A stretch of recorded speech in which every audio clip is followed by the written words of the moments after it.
Welcome back, my friends, to AA Recovery Interviews. I'm your host, Howard L., and I'm an alcoholic, sober since January 1st, 1988, one day at a time. I'm grateful you've joined us. AA Recovery Interviews is the podcast where Alcoholics Anonymous members from around the world share their extraordinary stories of experience, strength, and hope. There are more than 150 awesome interviews in the AA Recovery Interviews podcast series. Listen to every episode on any podcast app or at the website aarecoveryinterviews.com. Each story is a powerful testimony of the recovery available to all in Alcoholics Anonymous. Today is an encore episode of my interview with Jim D., originally released as episode 65 in February 2022. Jim has been a sober member of Alcoholics Anonymous since December 2005. My guest today is Jim D., whose life as an alcoholic began with an addiction to morphine when he was 14. Administered 4 times a day while he was hospitalized after a serious surgery, Jim found that morphine did more than just kill the pain. It helped him escape the mental pains he felt from childhood on. But morphine was difficult to get, and he soon found that increasing amounts of alcohol would have largely the same results. So he didn't stop drinking or using drugs until he was 46. Jim's life prior to sobriety was the familiar odyssey of drinking and drug use to which so many alcoholics in AA can relate. But the biggest challenges and threats to his sobriety occurred after he had joined AA. At 13 months sober, his wife of 17 years was found dead from a drug overdose suicide. After nearly 4 years sober, a drunk driver caused a nearly fatal motorcycle accident for Jim that landed him in the hospital for 3.5 months of multiple surgeries for shattered bones and a brain injury. Released to a life of chronic pain, he also lost his beloved career as a symphonic musician. Later on in his sobriety, Jim lost his best friend to suicide. More recently, as the only child, Jim has been caring for his 91-year-old mother, who's been very sick. Handling the tragedies that have befallen him during sobriety, as well as the gifts that have come from it, Jim has stayed firmly planted in the action part of his AA program. Sponsoring other men and ceaseless service work has never failed to improve the quality of his sobriety, no matter what he faces in life. Jim's story is both courageous and captivating. It provides a roadmap for navigating troubled times and an inspiring optimism for living a happy life in the midst of Alcoholics Anonymous. So please enjoy this episode of AA Recovery Interviews with my fine friend and AA brother, Jim D. My name is Jim. I'm an alcoholic. Hi, Jim. I'm so glad you could be on the AA Recovery Interviews podcast with me today. I've been wanting to have you on the show for a long time, and I know life has been throwing a lot of stuff at you over the last year, and I want to hear more about how you've been able to get through all of that, because I know some of the situations have been very dire and tragic and difficult, but you've stayed sober the whole time, haven't you? Yes, I have. And that's an amazing accomplishment as far as I'm concerned. So you and I met, I guess, did we know each other before Zoom? I'm trying to think. You knew my sponsor pretty well, Mike, right? Yes. Yeah. From one of my very early, my 1993 sobriety. That's amazing. Yeah, he's been my sponsor for the last 33 years. Wow. He just called me yesterday. Yeah. Yeah. He still participates in this meeting online, on the Zoom meeting, every Sunday night. I didn't know we had an online version of this. We do have an online version. It was the version that whenever it was we got back together, the Zoom version continued for those men who didn't feel comfortable enough coming back into the live meeting. Okay. And so that's just kind of continued. But not a Wednesday night, though, right? No. Okay. Not that I know of. And unlike some of the other meetings that have managed to put together the video along with the live meeting, this room does have the capabilities, but it wouldn't work very well with the sound and everything. So, but yeah, in answer to your question, I don't think I knew you before Zoom. Yeah. It seems like people who've been in the program for a long time or been around AA a long time sometimes cannot know each other 30 years later because we go to different meetings and when we live in different parts of town. Now, you've been sober how long? 16 plus years. And what's your sobriety date? 12/12/05. 12 and 12. That makes it easy to remember. I'll remember that date for future reference. Was that your first time trying to get sober? Oh, of course not. What was your first stint? When was your first stint in AA? 1992. I got married in 91, and I was in treatment in March of 92. Uh-huh. And it was for the same thing I came in this time for. Crack brought me to my knees, but I was been an alcoholic since I took my first drink. And when was that? Well, actually, before I had my first drink. I'll tell you where it began. Yeah. When I was 14, my mother had to teach because my parents had divorced when I was 9. Uh-huh. I developed a ruptured appendix. Mm-hmm. And by the time my mother was willing to take a day off and take me to really see the doctor, I was getting sicker and sicker every day. When we finally went to the doctor on Friday, he took one look at me, put me in the hospital. I went to the hospital. They did a 4-hour surgery, and I was in the hospital for a month. And every 4 hours, they brought me morphine.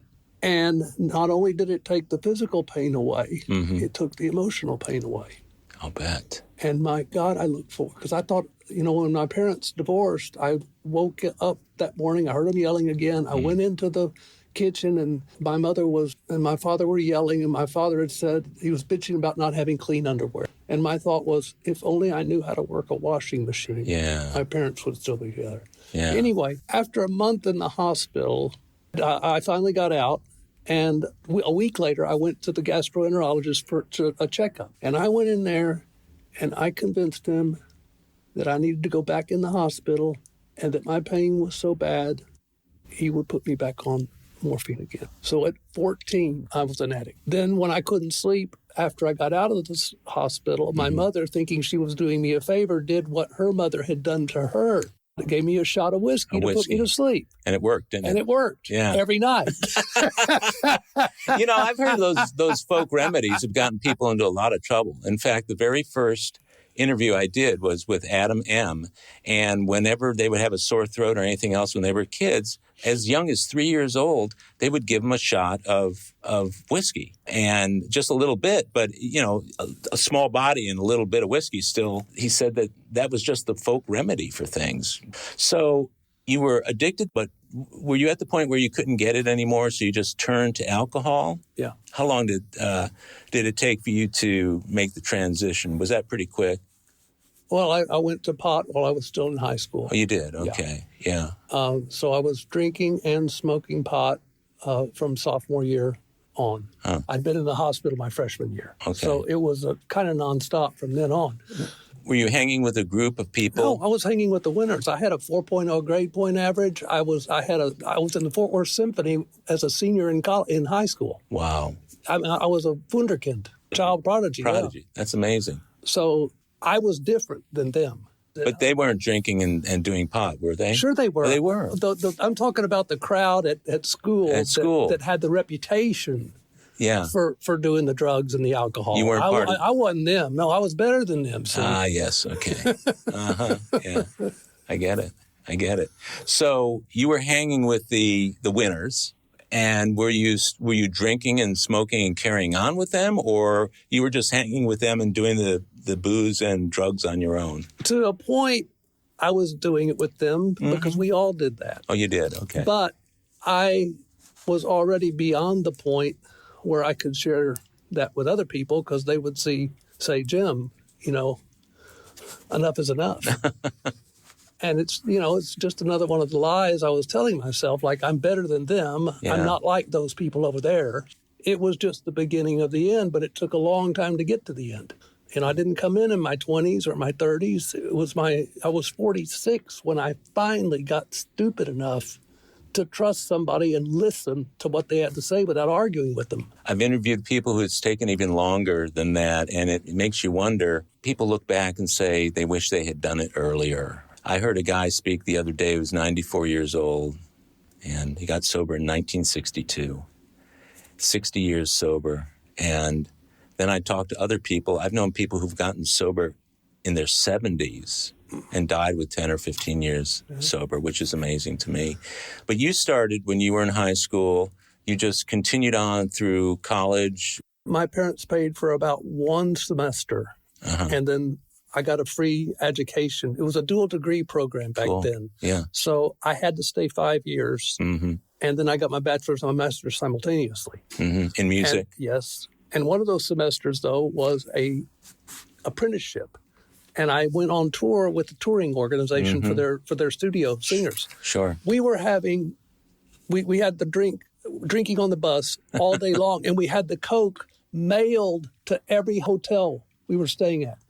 We had a gram of cocaine mailed to us that would meet us each day of our itinerary. How many people were doing that? Out of this big group of people, was there just a subgroup that was doing this, or were most of the people doing it? What was the prevalence? We were the only people getting Coke mailed to us. Coke, yeah. But the alcohol, back then, if you were a musician, you drank to excess. Yeah, even before performances, or I wasn't at that point yet. Right. I could wait until after the performance to drink, or I'd use the Coke to get rid of the alcohol and play the performance. So on Coke, you could play the performance and probably do it flawlessly, Yeah. right? Yeah. That's interesting. Which to me makes it that much harder for somebody to quit when you can excel at what you do while you're under the influence. Exactly. It's that functional drunk that is the downfall for a lot of people. I was that way when I was in school. I was stoned and drunk most of the time, but I got really good grades. And I got through school, it was a breeze to get through school. But that made me think, if anybody said, I think you have a problem, I said, no, I don't. Look at my grades. Look at this. Look at that. Look at these achievements. And it's almost contrary when somebody has an addiction to say to them, you got to do something about your addiction, and your life is going really well with it. Yeah. I mean, I heard somebody else use alcoholic and my name together when I was 21. Yeah. And I was like, I just graduated with a 3.8 from Rice. How can you say I'm a fucking alcoholic, But, was your behavior tipping them off? Oh, yeah, I'm sure it was. So what was going on when you would get inebriated? Arrogance. Yeah. Tremendous arrogance covering the I'm not good enough if they really knew who I was. Mm-hmm. All of those fears that come up when we finally do an honest fourth step. Yeah. Yeah. And those came all the way from my first report card. Yeah. My mother was a teacher, not then, because my father wouldn't let her teach. Mm-hmm. But you remember we had E's, S's, and N's, and U's? U's, right. I had on my very first report card, 6 years old, I was so proud, straight A's and straight S's. My mother wanted to know how come I didn't make any E's. Yeah. And my father was, I expect no less. Ooh. So for the next 12 years, I never made anything less than an A, Howard. Yeah. 12 years of straight A's. That's amazing. Well, and that satisfies the dysfunctional upbringing. It gives you a way to please your parents, but doesn't do anything good for you, does it? I didn't think it was doing any good at all. That's why I used the morphine, the alcohol, the pot, whatever I could take to change the way I felt. Yeah, I get that. When you were drinking, you mentioned that you would get arrogant. And were you a belligerent drunk, or were you laid back? What was your demeanor? I wasn't belligerent physically, but verbally. Not only were you wrong, you were very wrong, and I was going to make you feel it. Oh, that's tough. And I, of course, was never wrong. So is that a throwback to your folks? Were they of that type of people that they were never wrong? Yeah, my father especially. Yeah.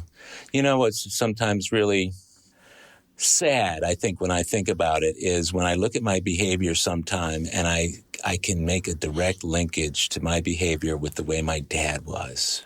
And for years, before we had children, that's one of the things that scared me about having children, was the type of upbringing I had, which was horrendously, it was a very, very bad place to be. I mean, my brother joined the Army in 1967 and went to Vietnam in 1968, the worst year of the war, to escape the home. He went to Vietnam to get out of the house.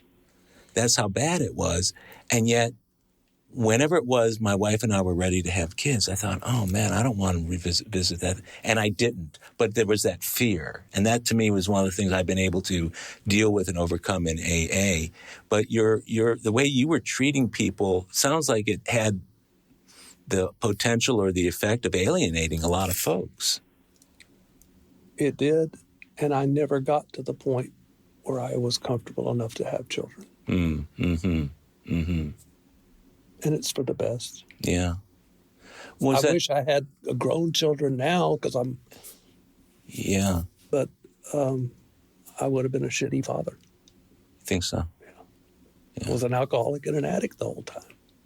By the time you were in AA, though, and around other men who had recovered in AA and were leading pretty decent lives and raising children, did you ever think that maybe you could get from them what you needed to be able to buoy you up and support you in having children or raising children? Did you ever feel that way? Like, maybe now I can do it?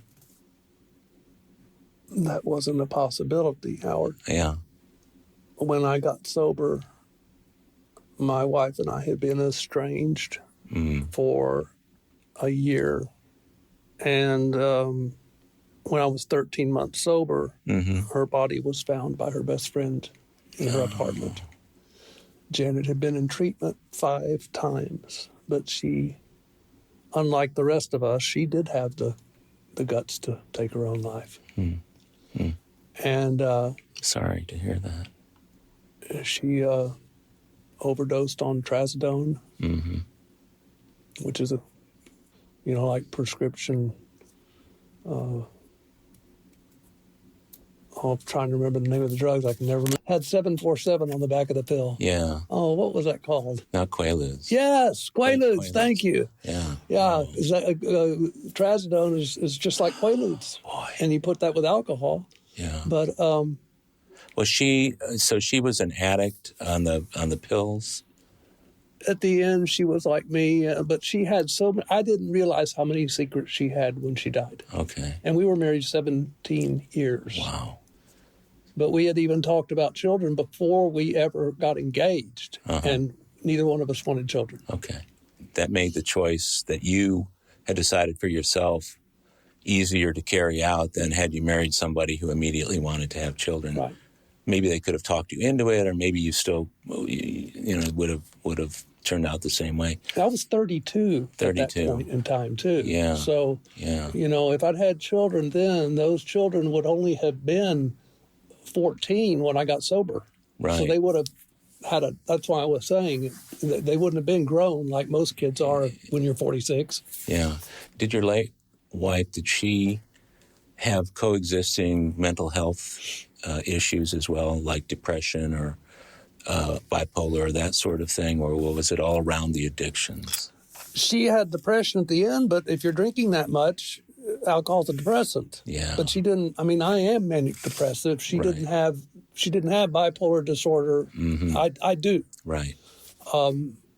So, but her depression came, I think, from alcohol. It did. But I don't know that for a fact. Like I said, I kept finding things out after she died that I didn't even know. I'm glad I found her diary and not her family when we cleaned out her apartment. You got to learn a lot from that? Well, I got to keep it from them. They didn't need to know those things. That's tragic. So were you still using and drinking when she committed suicide? No, I've been sober 13 months. Okay, 13 months. That's a dangerous time. Yeah, because you start to see that your life is turning around, but it doesn't feel so solid yet, right? And you've just picked up that year chip, you know? Yeah. I picked it up on December 12th of 2006, and it was January 27th, I think, of 2007 that this happened. And the first thing I did, of course, was call my sponsor. And I already had a sponsee. That really helped. Oh, I'll bet. Man, that made all the difference. Now, at that time, you had regular meetings that you were going to?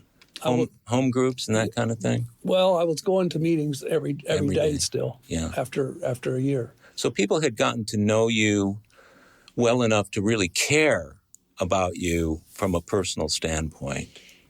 Or had you not gotten to that point yet? When I got to AA, like everybody else, I was apart from. It took me a while to be a part of. But there's times in sobriety, even now, when I feel apart from, not a part of. And I think that's either bipolar disorder, or maybe it's just somebody shared earlier about the road getting narrower. Mm-hmm. Maybe the road is just getting narrower. It's something I'm working with my sponsor with right now. I don't know how to be except honest now. Yeah. Too honest sometimes. Well, yeah, you're right. Yeah, that's right. And there's a fine line oftentimes between who to share that total honesty with. And usually the sponsor, or in the case of somebody who's in therapy or counseling of some sort, maybe those people. But the other part of what that man said about the road getting narrower was he said he tended to beat himself up over going off the path. In other words, he's hitting the guardrails on the side and beating himself up about it, but he's still on the road, which to me is one of the greatest risks to my sobriety, is believing that just because I make a mistake, all is lost. Catastrophizing is a way of life. That's it. I mean, Stephen tells me, Jim, quit beating yourself up. Yeah. So I know I'm doing it, and yet I do it anyway. So, yeah. No. So the man who took you through the steps, how soon after you got into the program did you connect with him? While I was still at the treatment center. Okay, so you got it right on top of it right away. Yeah. Did he methodically take you through the steps during that first year? He read that book to me. Yeah. And I was thinking, wait a minute, who's got the Rice degree here? And he said, shut up.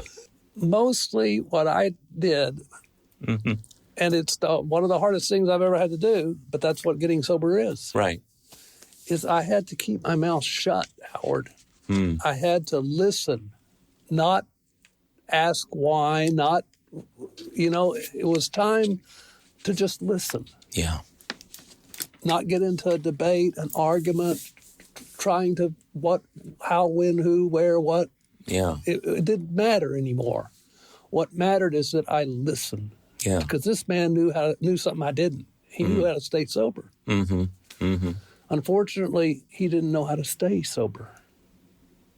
He went out over a woman with 17 years. Did he ever make it back in? No. Is he still alive? No. So that answers that question, right? Doesn't it?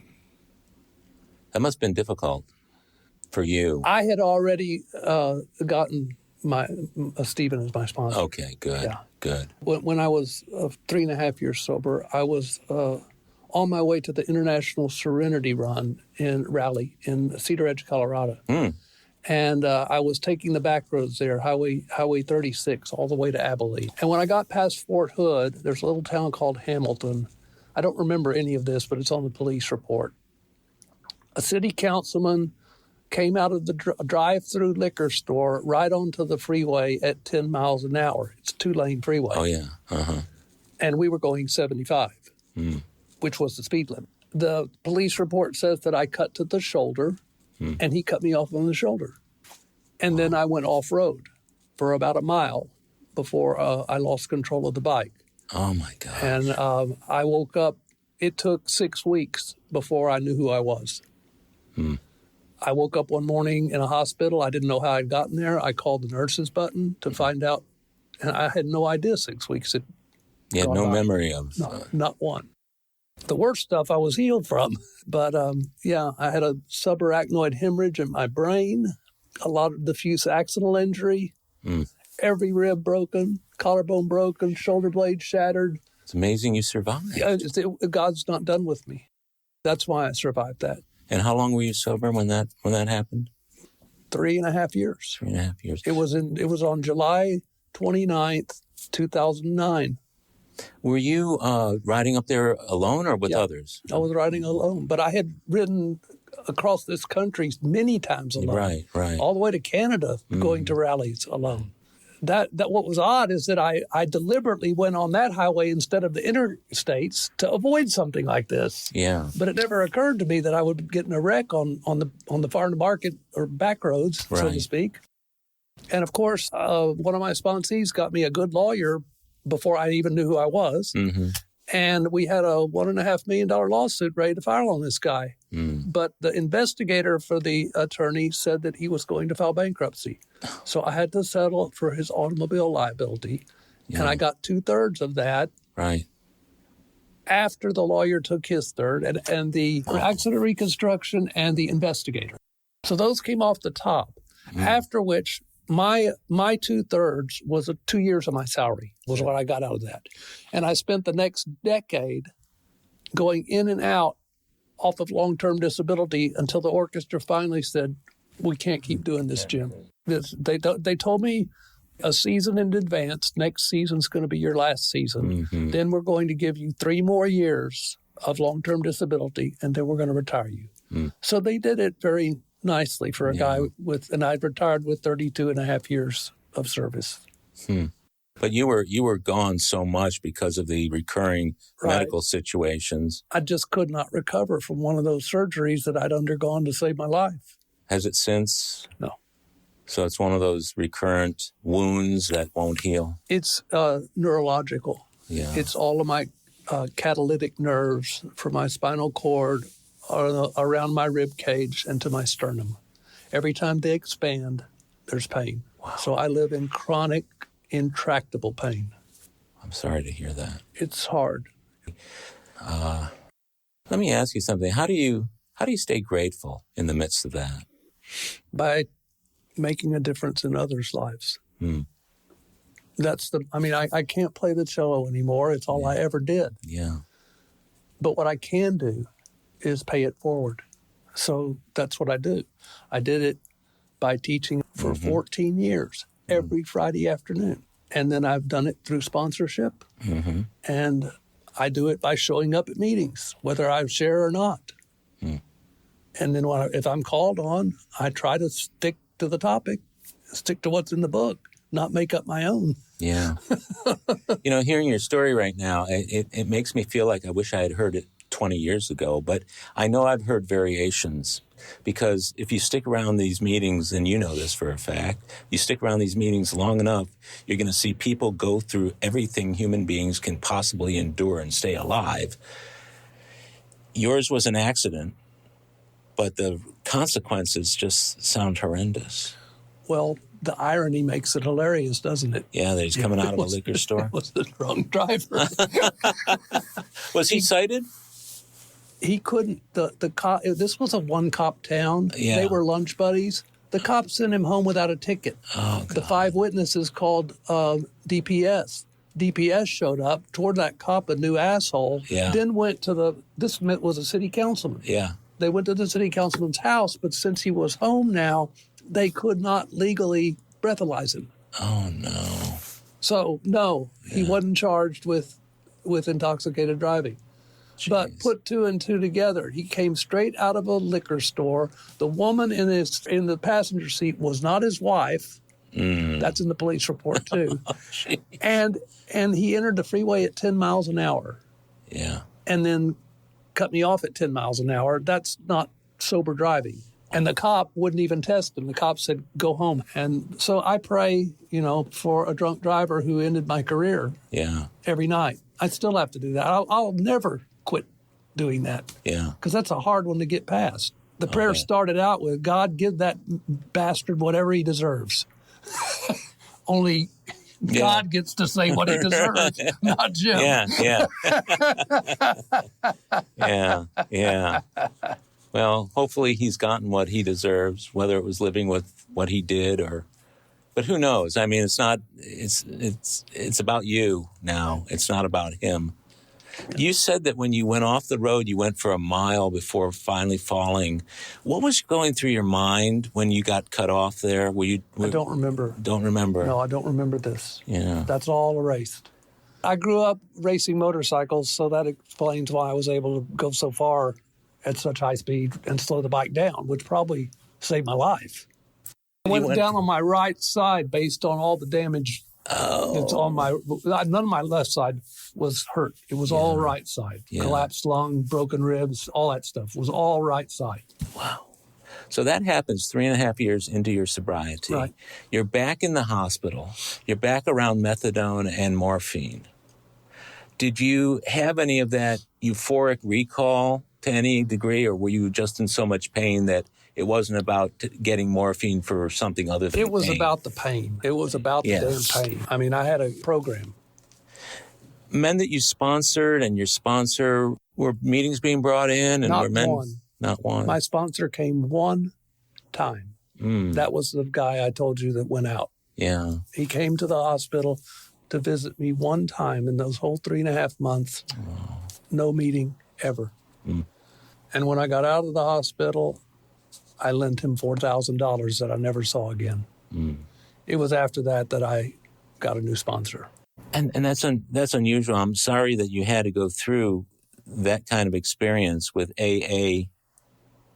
You know, our responsibility pledge, whenever anybody anywhere reaches out for help, I want the hand of AA to always be there. And for that, I am responsible. Includes not just people out there, but people in here, people in the rooms. That it sounds so unusual that people who you knew and people that you sponsored and your sponsor wouldn't put together something like that. Do you have residual feelings about that? Does that still bug you, or resentments that you might have had that you've worked through, or what was the outcome of all that? There was nothing really associated with that. The stuff I worked through with my new sponsor were issues over my late wife. You know, he had me go up. He had me do a 4-step on her, and then he had me write her a love letter and go up to where her ashes were, read her that love letter, and burn it. And that helped tremendously. But I still needed help beyond what AA could give me. And I went and I got help. Yeah. She helped me for years. Yeah, I knew. She was a wonderful woman. She was amazing. She helped a lot of people. And when this comes out, I will anonymize her. But she was a therapist. I'm glad you know her. Yeah, she was one of those people that has saved a lot of lives in what she did. What she did for me got me to go and go and get my LCDC. Yeah, and I went. I went through the apprenticeship with the same psychiatrist who had put me in the hospitals in a white straitjacket, and now I'm wearing a white lab jacket, and we're going to the same hospital. Oh my gosh! And then doing your practicums, or I did the practicum after 1,500 hours, and I was the symphony was going to retire me, of course, and I asked myself, was it worth it to me to put in the money it was going to take out of retirement funds? And I'm on Social Security for the disabled. That's where my money comes from. Right. To start something in my 60s. Yeah. And at 1,500 hours, and the stories those women were telling me ripped me apart, what they had gone through. Yeah. And I thought, can I do another 2,500 hours of this? Because it's 4,000 hours for your internship. Yeah. And I said, no, I can't do it. Yeah. So it's one of the few things that I didn't get to the end of and didn't beat myself up because of it. Yeah. Well, you probably did good work in those 1,500 hours. I mean, there's no reason to doubt that you needed to do more than that if it was a decision that you made, right? I sponsored a man who had gone into the LCDC, and he was I don't know, waist deep in it for a while, and the paperwork drove him out of his mind. And the number of hours, and it seemed like the goal was like 1,000,000 miles off, because he was also in his early 60s at the time. And I don't know whether it was just a function of age or experience or whatever, but as I think happens to a lot of people in recovery who go into the mental health field, the helping, the social worker type jobs, the LCDCs, LPCs, whatever they are, is that they don't recognize or realize the amount of actual work is involved before you ever see somebody, before you ever talk to somebody. I've had a couple of sponsees get very disillusioned with that. Did you feel that way, or do you know people who have had that experience? Yeah, and I think it's much better. You get to make a difference much easier by sponsoring someone than by being a therapist for them. Yeah. Because how much time are you actually getting to spend with a human being to make that difference? Yeah. Versus the time you've got to spend, like what you just said, just to get to the human being. Yeah. Much less what you got to write up afterwards. Right. Yeah. So, yeah, that was a part of it, too, of course. I get it. But sponsoring, everything you do is about them. And it rubs off on you because that's how we stay sober. Yeah. I mean, step 12 isn't about sobering up drunks. It's about staying sober, working with them. We'll be right back.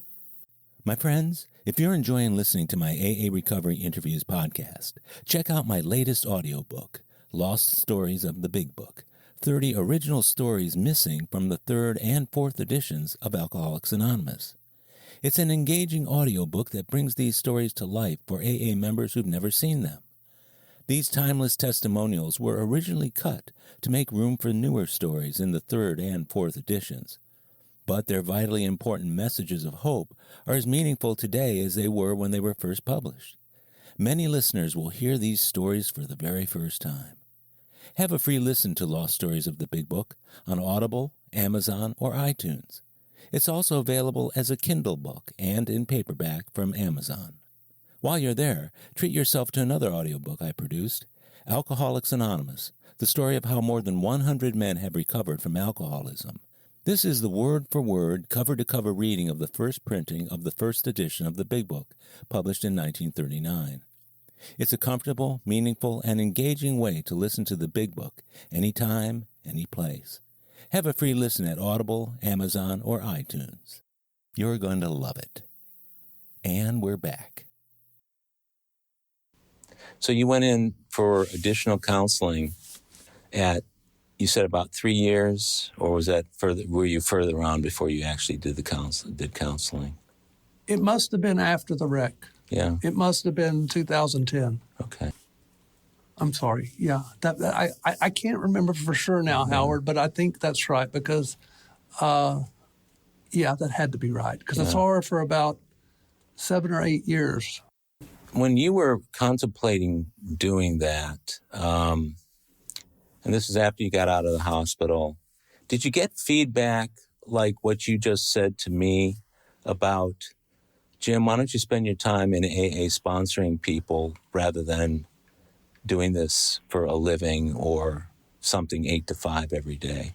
Were people pretty supportive of you doing that? They were supportive of me because they already knew that I had done a lot of sponsorship. Yeah, right. You know, when Janet died, I wasn't saying no. I had like 8 guys, which I'd never recommend now. I would never tell somebody to take on 8 sponsees. Yeah. But I was only less than 2 years sober at the time, so I didn't know any better.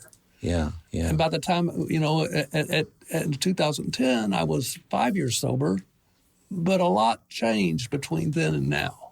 And I think that's me talking about sponsoring someone, you're making a difference quicker. That's not what somebody was saying. Why don't you do that instead of becoming an LCDC? Okay. Yeah, I get it. So no, I didn't really get that feedback. Yeah, I get that. You know, when we were walking in here, I was telling you very briefly another suicide of my best friend who I had known. I told you I'd met when I had done my postgraduate studies in London.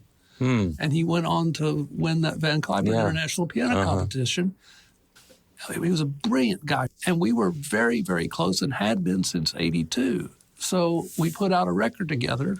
And less than a year after that happened, he had Thanksgiving with my mother and my aunt and my cousin. I couldn't be there because the symphony had a concert on Friday and we had the rehearsal on Wednesday. So I only had the one day up and one day off. I couldn't go up to Fort Worth and back down to Houston. I get it. Yeah.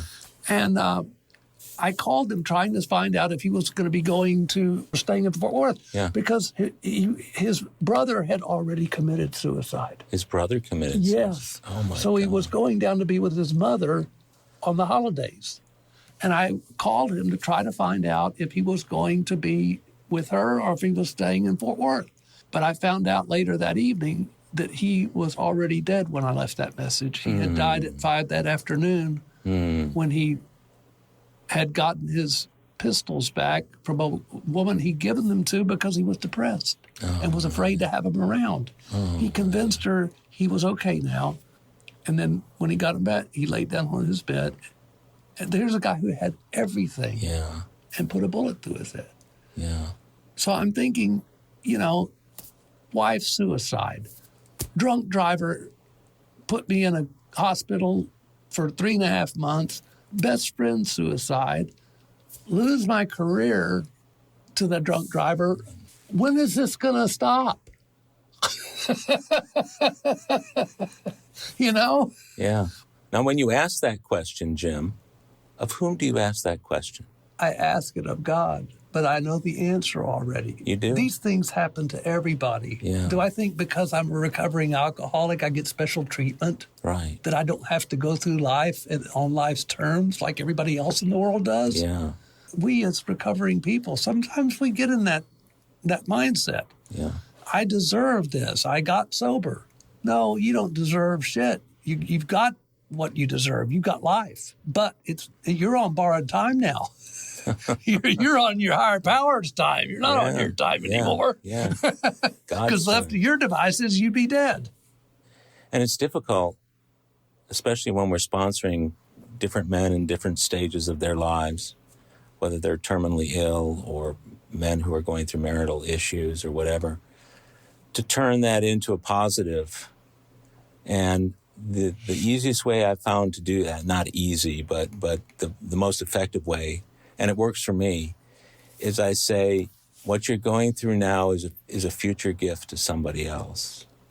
Your experience going and getting through this is the gift to the next guy who wonders whether he can get through it. Yeah. And that experience is the gift. So you can't know now when that's going to be, but it sounds to me like you've already spread what you have to give from the heart to a lot of people since all that happened to you. Thank you. Yeah. How do you see your relationship with your higher power? And did you have a relationship with the higher power before you came into AA? I had a relationship, but I didn't believe. I thought that God had given up on me. My sponsor told me that I needed to pray on my knees while I was still in the treatment center. Okay. I remember I wanted to wait until nobody could possibly catch me doing this. Right. Especially my roommate. So I waited until the night med call. So he goes down, he's getting his meds, and I go up there and I get on my knees and I'm talking to myself. Okay. Mm-hmm. I'm not talking to God. I'm talking to myself. Mm-hmm. And I hear that door open behind me. And I'm fuck. So I get off my knees as fast as I can. I get under the blanket. But he comes in and he said, "Oh, dude, man, listen, I'm sorry. If you need some quiet time, just let me know." He thought I'd been, masturbating, not praying. So that was my first prayer to God after my sponsor had told me, "You got to start praying." Oh, my gosh. And for the next 7 months, it was me talking to myself. And somewhere after, my sponsor was one of those who took you through 5, 6, and 7 in one sitting. Right. And it was a long, long sitting. So he said, on your way home, think about, it's an hour drive. So be still for an hour, think about anything. Anyway, one night I was, I guess the way I had always felt the presence of God was through music. I would get the goosebumps when in certain passages. I would cry in certain passages, in certain pieces, like I did last night. I wasn't playing, but I was hearing. Yeah. Anyway, one night I was praying, and I was on my knees.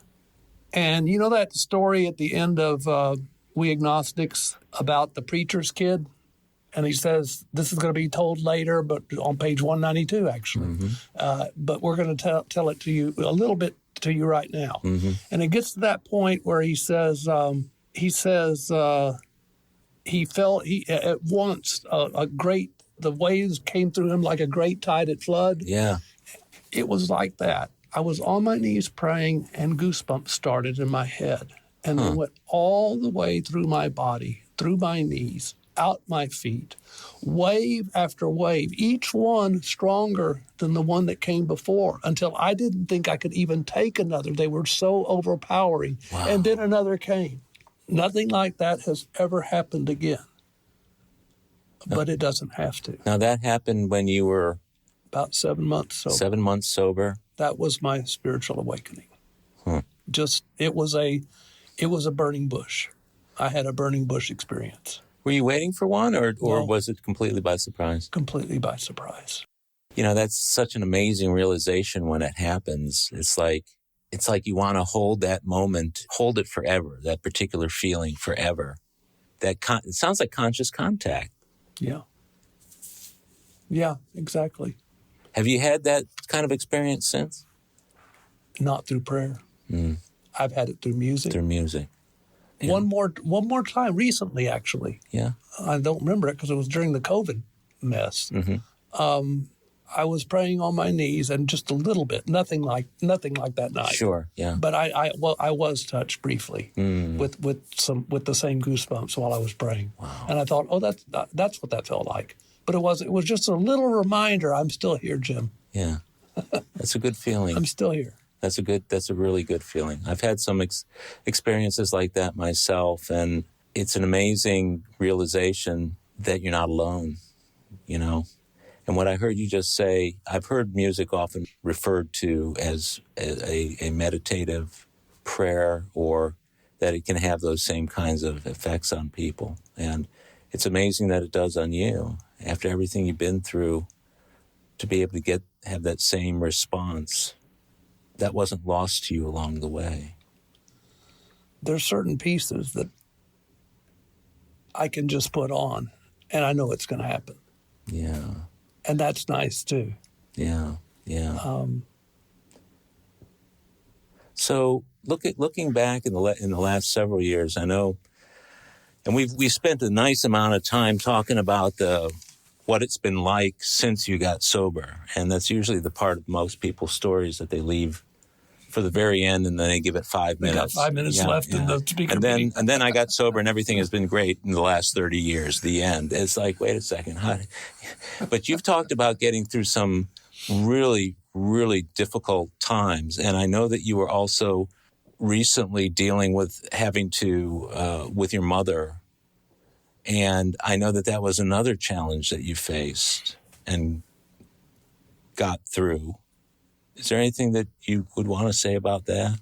That I'm grateful I got to be the son God meant for me to be. Mm. I had Christmas with Mom in 2019, and then I was not allowed to see her again because of the pandemic until October of 2020. By that time, I didn't realize how bad her mind had gone. She quit paying Medicare, and Medicare cut her off, and her health insurance cut her off. And she had just gotten out of the hospital. When I went up there in October, this was month 6, right? Yeah. They were going to cut her off the end of October, but I didn't know this yet. I had to hospitalize her for pneumonia, a white blood cell infection, anemia, and sepsis. And the to-do list, when she got checked out of the hospital, Fort Worth Heart, the lung consultants, the Center for Cancer and Blood Disorders, Texas Oncology, her regular family physician. Sure. She couldn't do any of this because she couldn't walk anymore. And I'm taking her every time I'm going up there for a week every month, starting in November of 2020, after I've just been up there in October of 2020, taking her to these doctors all the way through August of 21, when I finally moved her out of her apartment at the Progressive Living Center, out of her apartment and down to the skilled nursing floor. And it was at that point, we'd already done 3 rounds of targeted radiation, which I didn't think we should do. Right. But we did it. And it was at this point that we finally said, we meaning God, me, and the doctors, you're done now, Jim. You've done everything you can do. It's out of your hands. I'm like, well, how much time does she have? We can't tell you. More than 2 weeks, less than 2 years. But you don't need to come to doctor's appointment. We're not going to treat this anymore. Wow. So you're done. And that was hard at first. But now it's been a relief because it means that when I go up there, I don't have to get all this stuff done with 1 million different doctors and lab results and this and that and the other. When I go see my mom, I can just go see her. Now, I miss my brilliant mother because I miss that tremendously. But you know what? She's happy now. And before, she wasn't a happy person. She was a loner, still is, of course, because she was a loner all those years. And she's 91. By that time, you're probably a loner anyway because all your friends are gone. Yeah, they're all gone. But she's happy. And I'd rather see her like this, actually. I'm happy that she's happy. She still knows me. I can't have arguments about the future of the world with her. Right. But and it's not about how much can I get done. Can I make all these appointments? But also, every time I say goodbye, I have to remember you may not see your mom again. Yeah. She came down with COVID, Howard. Oh, no. She was diagnosed the week after Christmas. I had just come down with it the week before she did. And, of course, I'm beating up myself about, did I get my mom COVID, you know? Right. But it turned out that that staff members on that floor got it. Sure. And, I mean, everybody was getting it. Right. I was convinced that I was going to get a phone call because she was highly compromised through emphysema and lung cancer. But she's fine. She made it through that. And here's what's amazing. I asked myself, okay, God, I understand why you told me you're not done with me yet. You had a chance to take me, several, and you haven't. What do you still want from Mom? What effect do you want her to have on others that you're keeping her around now at 91 when she can't make it to the bathroom? She has to, you know, it's hard on, well, it's not hard on her now, but I asked God about that. What is it? And who knows? It's like you said earlier, we won't know the difference she's made until maybe some nurse or some doctor who sees her is working with someone else and remembers my mother or something about her that they can pass on. So I think it works. You don't have to be in recovery for that to work. Well, yeah. And to have somebody in recovery like you, though, who can put a name to those things as you see them, I think is really important. I think being able to acknowledge something, it animates it. As you're talking about your mother, I can see that what you're doing is good for her, it's good for you. Who knows why you're doing it, except it's the right thing to do at the time, right? Yeah, it's the next right thing. So when was the last time you saw her? It was Christmas. Christmas, yeah. Okay. So I'll be going up again in February. Now, do you have siblings? No, I'm the last of her side and Dad's side both. So. Really? Wow. I have a cousin, but he didn't have children either. But, you know, my life now isn't about those things that happened then. Yeah. You know, I have a wonderful life now. I have a wonderful woman in my life. I have for 4 years now, and I love her deeply. It's hard on her, you know, for someone in recovery. That's got to be hard on people. Is she in recovery too? No. My wife isn't either, but she's really supportive, and she's always been patient with me and my meeting schedules and everything else. And we've been married 35 years. Over the years, the two of us have been able to find some balance, and it's worked out fairly well. What I wanted to ask you, you've spoken of the tragedies and the gifts that have come out of those tragedies, but you just spoke about another gift, and that is this relationship that you have. Yeah. Yeah, we met. It's kind of funny. We met a thing called It's Just Lunch. And I was supposed to meet her. They set up the dates at restaurants or time. I was supposed to meet her. And I fell asleep. And I missed the date. I stood her up before I'd ever met her. And I begged It's Just Lunch to ask her if she would give me one more chance. Yeah. And they said, she's not going to give you another chance, Jim. You stood her up. And she did. She gave me another chance. And that doesn't happen in that deal, does it? No. And we met, and we've been dating ever since. Another God deal, huh? It was. That's amazing. Truly is. and you deserve all the joy that it sounds to me like you're getting from that relationship. Yeah, I don't want to think in terms of deserve, because that gets me out of the gratitude of it. I need to be. I don't mind you saying it. Yeah.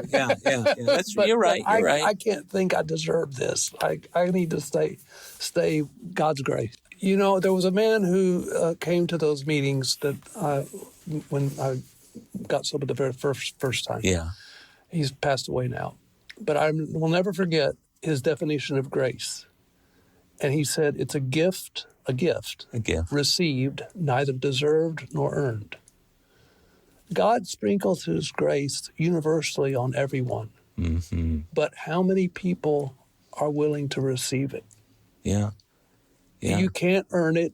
You're never going to do anything to deserve it. Will you just accept it? And so many of us that need this program, if we're going to have a life, won't. Becoming spiritually awakened is a process. It's a process that you've gone through, that I've gone through, maybe struggled through, maybe had some second thoughts or doubts about, but the 12th step is where it's at for a reason, is my feeling, because if you can, it's like one of those games, get through round 1, you can get to round 2, and, you got 12 rounds. And by the end of that, having had a spiritual awakening as the result of all these first 11 things, that's when you get it. And so what you're saying about grace and how we can have it, we may not feel we deserve it. That's why whenever I hear people say, pray for something, I'm a firm believer that some of the best things about prayer is that prayer is a great distraction from thinking about myself for a very small period of time. It makes a difference. Do you ever get that feeling? Yeah, just for a little bit. I also think, and I'm glad you said that, because so many people in AA, they talk and they're not giving themselves credit for becoming the man God meant for them to be. We all tend to do that awfulizing, catastrophizing, beating ourselves up, right. And it's like we never grow. Right. And I hear that so much in the rooms, and I think I want to just shout out loud, you're not that person anymore. You keep on saying, I'm selfish, I'm self-centered, I'm manipulative, I'm dishonest, I have an inferiority complex. Right. All these things that everybody in the whole room has. Yeah. But they do get better. We do get better. We don't do that. We're not lying. We're not dishonest anymore. We do selfish things, but so does the rest of the world. We're human beings. And compared to the way we were doing those things, we've diminished the occurrence. God will probably never get rid of those character defects that I'm still wanting to use, or that I still use, but I'm not using them as frequently. Oh. I'm not using them to the degree that I was before. Some of them are passing thoughts. Some of them are misguided thinking. But it's not like it was before, where those things were literally ruling my life. And when we act on them, we can clean up our side of the street. Absolutely. And that's what's great about coming to meetings, because we can get reminded of that by people like you, by people like me, by people like all of the men in the meeting tonight. It was a really terrific meeting. The mix of people was really great.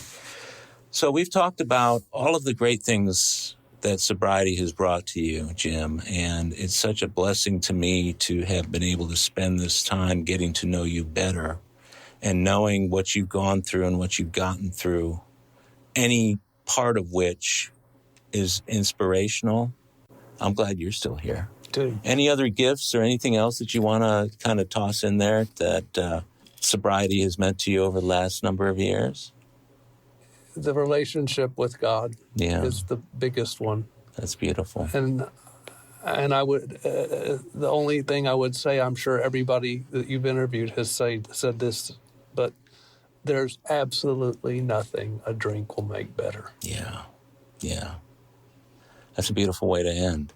Jim, I love you. You're a terrific member of Alcoholics Anonymous, and I'm looking forward to our continuing friendship. It's been really great being able to go to meetings with you, and seeing you all those times on the Zoom was really phenomenal. So, love you too, Howard, and I'm very grateful for the opportunity. Well, my friends, that's a wrap for today's episode of AA Recovery Interviews. Thank you for tuning in. If you enjoyed AA Recovery Interviews, will you please tell others how to listen to it? It's another helping hand we can all extend to alcoholics everywhere. If you want to contact me directly with any comments, questions, or suggestions, simply email howard@aarecoveryinterviews.com. By the way, this podcast strictly adheres to AA's 12 traditions and all General Service Office guidelines for safeguarding anonymity online. I pay all production costs. AA Recovery Interviews and my guests do not speak for or represent AA at large. This podcast is simply my way of giving back to AA that which has been so freely given to me. The next episode of AA Recovery Interviews is on the way, so keep coming back. It'll be here soon.